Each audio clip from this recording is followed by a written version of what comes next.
The morning sky over New York City suddenly turned dark as massive ships appeared from nowhere. People stopped walking on the streets and pointed upward with their mouths wide open. Cars crashed into each other as drivers forgot to watch the road. The alien ships were huge, bigger than any building anyone had ever seen. Inside the United Nations building, world leaders sat around a big table, all looking nervous.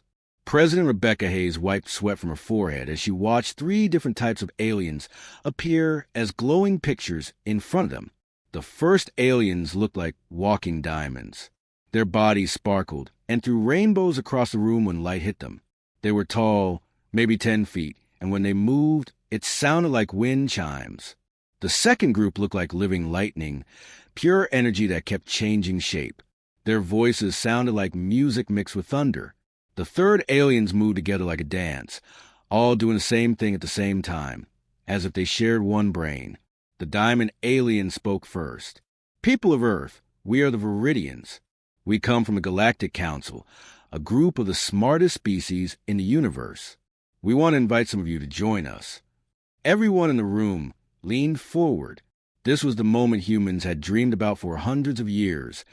Contact with aliens who could teach them about the universe. Some of us, asked Kyle Morrison, the UN ambassador. His voice cracked a little. The lightning alien flickered brighter. Yes, we have studied your people. Only your best ones can come with us to the stars. Your smartest scientists, your strongest athletes, your most beautiful people. Maybe 12 out of every 100 humans are good enough. The room went quiet. You could hear people breathing. What about everyone else? President Hayes asked, though she was afraid to hear the answer. All 3 alien types looked at each other. The dancing aliens spoke together in perfect harmony, which was creepy. The rest stay here. The sick ones, the old ones, the stupid ones, the ugly ones. They would make our perfect society dirty. This is how it works if you want to join the galaxy. The room exploded. People started shouting and arguing. Some world leaders looked angry, others looked scared. A few seemed like they were actually thinking about it. Dr. Robert Thompson stood up. He was one of Earth's best doctors, but he walked with a limp from a childhood disease. You're talking about my daughter. She has Down syndrome. Are you saying she's not good enough? The diamond alien's voice got colder. Your offspring is genetically flawed. She cannot contribute to galactic civilization. That's when President Hayes had heard enough. She stood up and slammed her hand on the table. Then we don't want to join your club. The energy aliens started buzzing angrily. You would give up the stars for your defective members? They're not defective, Hayes shot back. They're family. The room filled with voices as every world leader started talking at once. But as Hayes looked around, she saw something amazing. Every single person was shaking their head no. The leader from Brazil, who had been fighting with the leader from Argentina just yesterday, now stood next to him nodding in agreement. The representatives from countries that had been at war for decades all had the same look on their faces, disgust at what the aliens were suggesting. Ambassador Morrison stepped forward. Our answer is no. All of humanity comes together, or none of us goes anywhere. The aliens couldn't believe it. The diamond ones made a sound like breaking glass. You choose primitive emotions over cosmic advancement. We choose not to abandon people we love. Hayes replied firmly. The dancing aliens all tilted their heads the same way, like confused robots. Your species is too weak for the galaxy, too sentimental, too attached to your failures. Then I guess we'll stay here with our failures, said Dr. Thompson, thinking about his daughter home, probably watching cartoons and laughing at something silly. The aliens started fading away. The Diamond One spoke last. We will not ask again. Your planet will remain isolated. Your people will never see the wonders we could have shown you. You will live and die on the single world because you refuse to evolve. Maybe, Hayes said quietly, we're more evolved than you think. The alien ships disappeared as quickly as they had come, leaving Earth sky blue and empty again. But something had changed. For the first time in human history, every nation on Earth had agreed on something important. They had chosen love over opportunity, family over advancement, and togetherness over the stars themselves. As the world leaders filed out of the building, none of them knew that their choice would soon save not just humanity, but the entire galaxy. 6 months had passed since the aliens left Earth in disgust. Life had returned to normal for most people, but governments around the world kept their eyes on the sky, wondering if they had made the right choice. Captain James Fletcher was piloting Earth's newest space exploration ship when the first distress signals started coming in. He had been checking out the outer edges of the solar system when his communication officer, Lieutenant Amy Rodriguez, suddenly went pale. "Captain, you need to hear this," she said, her hands shaking as she adjusted the radio controls. The speakers crackled with desperate voices speaking in alien languages, but the universal translators picked up words that made everyone on the bridge freeze. "Help us. Everyone is dying. Can't stop it. Please, anyone." Fletcher ordered the ship to head toward the nearest alien world. What they found there would haunt him for the rest of his life. The Viridian home planet had been beautiful when they first saw it on alien broadcasts. Crystal cities that sparkled like jewelry, reaching up toward perfect purple skies. Now those same cities lay in pieces. The crystal buildings had cracked and fallen apart like broken glass. Everywhere Fletcher looked, he saw the bodies of the diamond-like aliens, their once bright forms now dull and gray like burnt-out light bulbs. "My God," whispered Dr. Patricia Jenkins from a medical station. What could do this to an entire planet? They didn't have to wait long for an answer. As their ship moved through the galaxy, they found the same scene repeated over and over. The lightning-like Solari were flickering out like dying candles, their energy forms scattered and weak. The dancing Nexri had stopped moving together. Some wandered alone in confusion, while others lay motionless, their shared mind connection broken. Back on Earth, Dr. Billy Chin worked day and night in his laboratory, studying samples that brave human pilots had collected from the dying worlds. Chin had always been different. He saw patterns where others saw chaos, understood numbers in ways that amazed other scientists. Some people called him weird, but right now, his unique way of thinking was exactly what Earth needed. "It's not a normal disease," he told President Hayes during their video call. His lab was a mess of computer screens and scientific equipment, but his eyes were bright with discovery. "This thing operates on levels we barely understand. It's attacking them at the quantum level, the deepest part of what makes them who they are." The president rubbed her tired eyes. She hadn't slept well since the distress calls started. "Can you explain that in simple terms, Doctor?" Chen pushed his thick glasses up his nose. "Imagine if someone made a weapon that only attacked the color blue. This virus is like that, but instead of attacking colors, it attacks perfection itself. Every trait the aliens are proud of, their genetic purity, their technological connections, their shared consciousness, the virus targets exactly those things."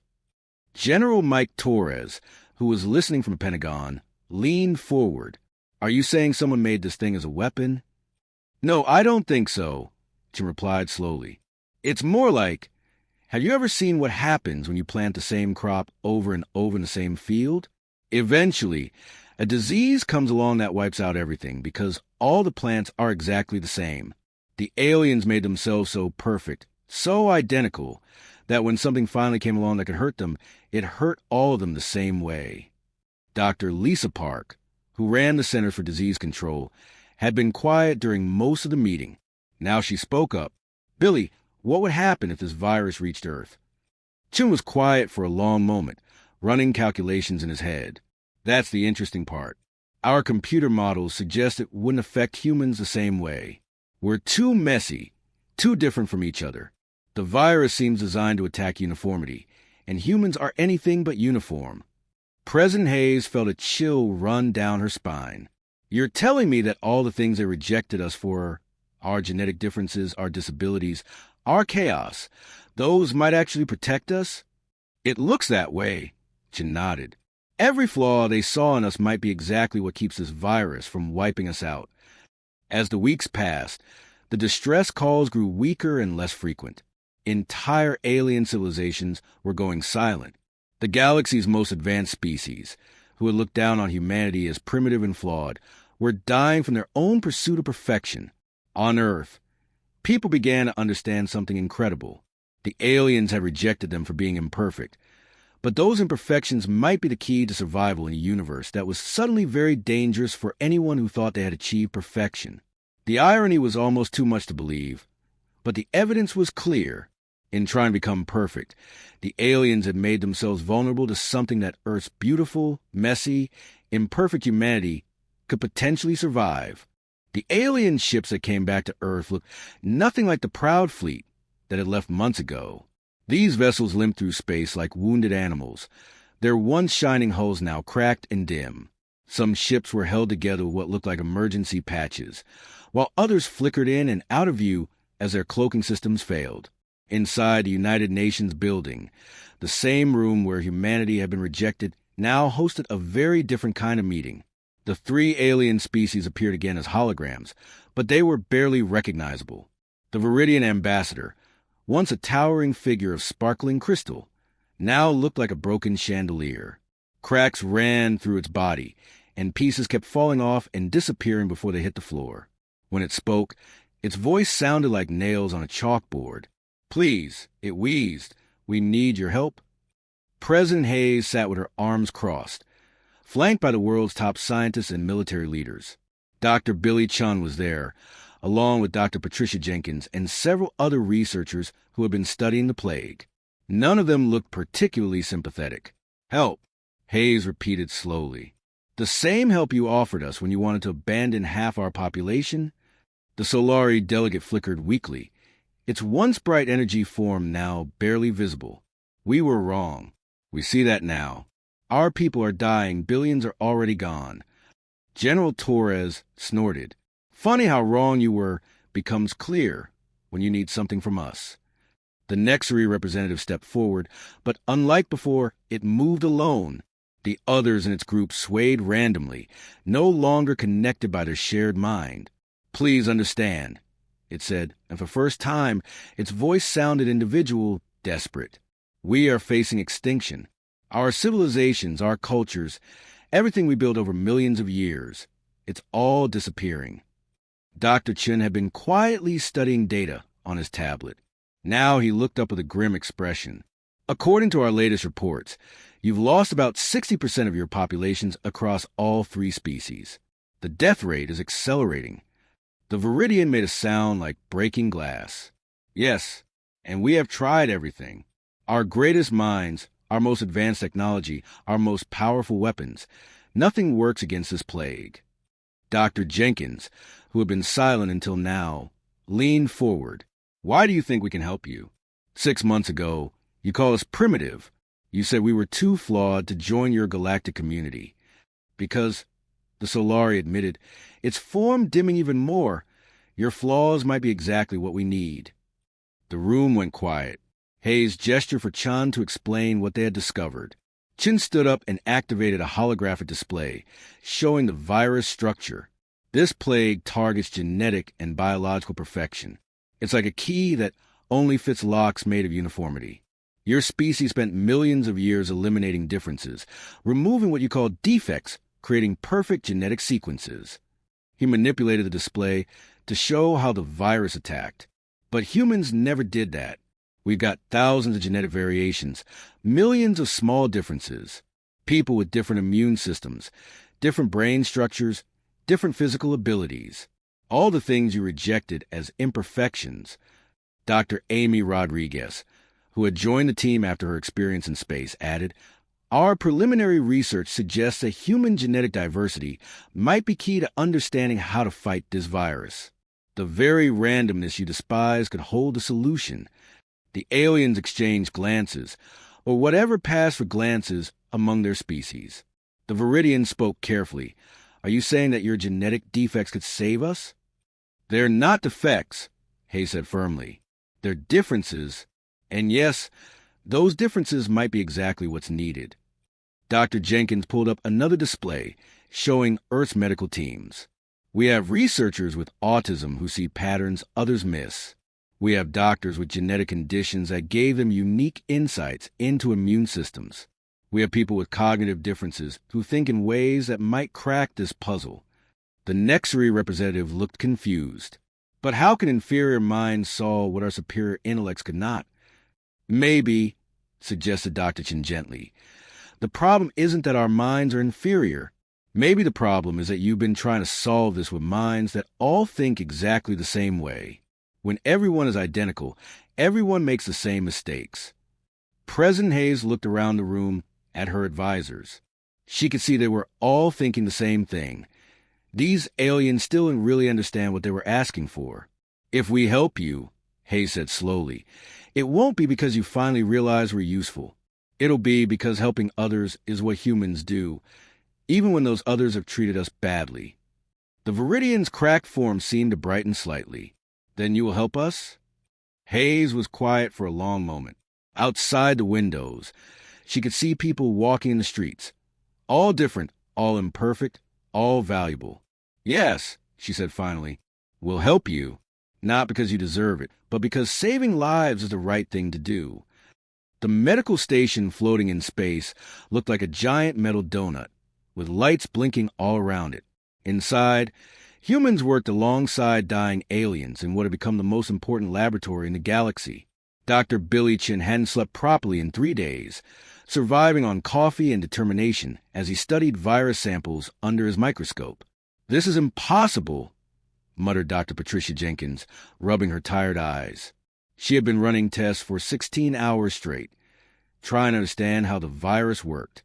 Every time they thought they found a pattern, it changed. Across the lab, Tommy Richardson sat at a special computer designed for his unique way of thinking. Tommy had Down syndrome, which meant his brain worked differently than most people. The aliens had specifically called him worthless during their first visit, but now his different way of seeing patterns was turning out to be exactly what everyone needed. "Hey, Doc," Tommy called out in his cheerful voice. "Come look at this weird thing." Dr. Chin walked over, expecting to see another failed test result. Instead, Tommy was pointing at swirling patterns on a screen that looked almost like a dance. "See how it moves?" Tommy traced the pattern with his finger. "It's like when my little cousin throws a tantrum. She gets mad at everyone who's the same, but she calms down when there's different people around." Chin stared at the screen, his mouth falling open. "Tommy, you might have just figured out something amazing." In another part of the station, Dr. Amy Rodriguez was working with Lisa Park, a young woman whose autism made her incredibly good at seeing tiny details that others missed. Lisa had been staring at the same data for hours, rocking slightly in her chair as she processed information. "The virus isn't trying to kill them," Lisa announced suddenly. "It's trying to fix them." Everyone in the lab stopped working and looked at her. "What do you mean?" asked Dr. Rodriguez. Lisa pulled up her data on the main screen. "Look at how it attacks. It doesn't just destroy cells randomly. It specifically targets the parts that make them all identical. It's like it's trying to force them to be different." Dr. Jenkins rushed over from her station. "Are you saying the virus is trying to create genetic diversity?" "Yes," Lisa said, getting excited in the way she did when she solved a difficult puzzle. "But their bodies can't handle being different because they've been the same for so long. It's killing them accidentally." Meanwhile, in the medical bay, Dr. Michael Torres was treating a Viridian patient whose crystal body was more cracked than solid matter. The alien had been unconscious for days, but suddenly its eyes flickered open. "Human," it whispered in its broken glass voice, "why do you help us? We rejected you. We called you inferior." Dr. Torres, who had a prosthetic leg from a childhood accident, continued adjusting the alien's treatment, because that's what people do when someone needs help. We don't ask if they deserve it first. The Viridian was quiet for a moment. "Your leg, it is damaged." "Yeah, lost in a car accident when I was 12, Torres said casually. "The aliens who came to Earth said people like me weren't good enough for the galaxy. But you are healing me." "That's right. I do not understand your species." Torres smiled. "Maybe that's the problem. You've been trying to understand everything by making it the same as you, but some things are better when they're different." Back in the main lab, the breakthrough was happening fast now. Tommy had shown them that the virus behaved differently when exposed to genetic diversity. Lisa had figured out that it was trying to help, not harm. Now, Dr. Chin was putting it all together. "We've been fighting it wrong," he announced to the room. Instead of trying to kill the virus, we need to give the aliens' bodies what the virus is trying to create: genetic diversity. Dr. Jennifer Clark, whose small size due to dwarfism had made her perfect for working in the tiny Nexery ships, looked up from her research. You mean introduce human genetic variations into their systems? Exactly, Chin said, his excitement growing. We take the genetic differences that make us human, our various immune responses, our different cellular structures, our diverse neural patterns, and we use them to teach their bodies how to be different again. The treatment they developed was unlike anything the galaxy had ever seen. Instead of making everyone the same, it celebrated differences. They used genetic samples from humans with various conditions: people with sickle cell anemia who had natural resistance to certain diseases, people with different neurological structures who thought in unique ways, people with immune system variations who could fight off unusual infections. Within hours of the first treatment, dying aliens began to stabilize. Their bodies, learning to embrace difference instead of rejecting it, started fighting off the virus naturally. As word spread through the medical station, something beautiful happened. Aliens who had looked at their human healers with disgust now watched them with wonder and gratitude. They were beginning to understand that strength didn't come from perfection, but from the courage to be different. 1 year after the plague had nearly destroyed the galaxy, the new space station orbiting Earth buzzed with activity that would have seemed impossible before. Humans and aliens worked side by side in laboratories, cafeterias, and meeting rooms. But this wasn't the sterile, perfect cooperation the old Galactic Council had imagined. This was messy, loud, and beautifully chaotic. Admiral Lisa Carter stood in the observation deck, watching Dr. Billy Chun teach a group of young Viridian students about human medicine. The alien students looked nothing like their ancestors. Their crystal bodies now showed tiny flaws and variations that made each one unique. These imperfections, once seen as shameful, were now celebrated as signs of health and survival. Hard to believe they wanted to leave us behind, said President Hayes, joining Carter at the window. Below them, Tommy Richardson was patiently explaining something to a group of Nexery who had chosen to think as individuals instead of sharing one mind. Tommy's Down syndrome, which the aliens had once called a genetic failure, now made him one of the galaxy's most respected teachers of diversity thinking. The vote is today, Carter reminded the president. Some of the alien councils still want to go back to the old ways. Hayes nodded grimly. Not all aliens had learned from the plague. Some species, especially those who had suffered less during the outbreak, were pushing to return to their previous systems of genetic purity and social perfection. They argued that the plague was gone now, so there was no need to continue embracing what they still saw as weakness. In the main conference hall, representatives from dozens of species gathered for the most important vote in galactic history. The question was simple but world-changing. Would the new Galactic Council be based on the old ideas of perfection, or on humanity's principle that everyone deserves a place?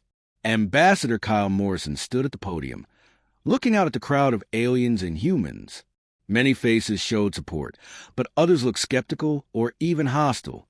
6 months ago, Morrison began, the galaxy's most advanced civilizations were dying from a plague that attacked their perfection.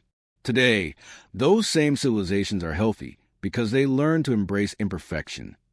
A Viridian from one of the outer colonies interrupted. The plague is gone. We don't need to continue this experimentation with inferiority. Morrison smiled sadly. You still don't get it, do you? It's not about being inferior or superior. It's about being different. Dr. Jennifer Clark stepped forward. Her small stature, caused by dwarfism, had once made aliens recoil in disgust. Now she was the galaxy's leading expert on adaptive medicine. I've treated thousands of you, she said simply. Do you know what I learned? Every single one of you who survived the plague survived because you became a little more like what you used called effective. Your bodies learned to be imperfect, and that's what saved you. A Solari delegate flickered with annoyance. We are grateful for the medical treatment, but surely we can return to our proper forms now. You could try, said Dr. Amy Rodriguez from her position near the data screens. But our models show that without genetic diversity, you'll be vulnerable to the next plague, and there will be a next one. The room buzzed with worried conversations. Rodriguez continued, the virus that nearly killed you wasn't unique. Our research shows that perfectionist civilizations have been wiping themselves out throughout galactic history. Every few thousand years, something comes along that targets uniformity. The only species that survive long-term are the ones that stay diverse. An elderly Nexri, one of the few who had chosen to remain connected to the group mind, spoke for their collective. "You're asking us to permanently change what we are." Tommy Richardson raised his hand from the audience section. Morrison smiled and nodded for him to speak. "You don't have to change what you are," Tommy said in his clear, patient voice. "You just have to let other people be what they are too. Like, I'm still me, and Dr. Clark is still her, and President Hayes is still her. We're all different, but we're all on the same team." The simplicity of his words hit the room like a thunderbolt. A young Viridian student who had been saved during the plague stood up. "I vote for the human way," they said, their crystal bodies sparkling with tiny, beautiful flaws. "I vote to include everyone." One by one, others began to stand. Aliens who had been treated by human doctors with disabilities. Scientists who had learned new ways of thinking from people they once considered inferior. Survivors who understood that their imperfections had literally saved their lives. When the final vote was counted, the new Galactic Council had been approved by an overwhelming majority. For the first time in galactic history, the ruling body would be based on inclusion rather than exclusion, diversity rather than uniformity. As the meeting ended, Carter watched through the observation window as humans and aliens celebrated together. Tommy Richardson was at the center of a group, laughing at something while aliens who once would have scorned him now listened to his every word. "You know what's funny?" Hayes said, watching the celebration. "They rejected us for refusing to abandon our people. Now they're asking us to help them write the laws for a galaxy where no one gets left behind." The new Galactic Council would have many challenges ahead, but would face them with something the old council never had: the understanding that strength comes not from perfection, but from the beautiful, chaotic, wonderful diversity of beings who refuse to give up on each other.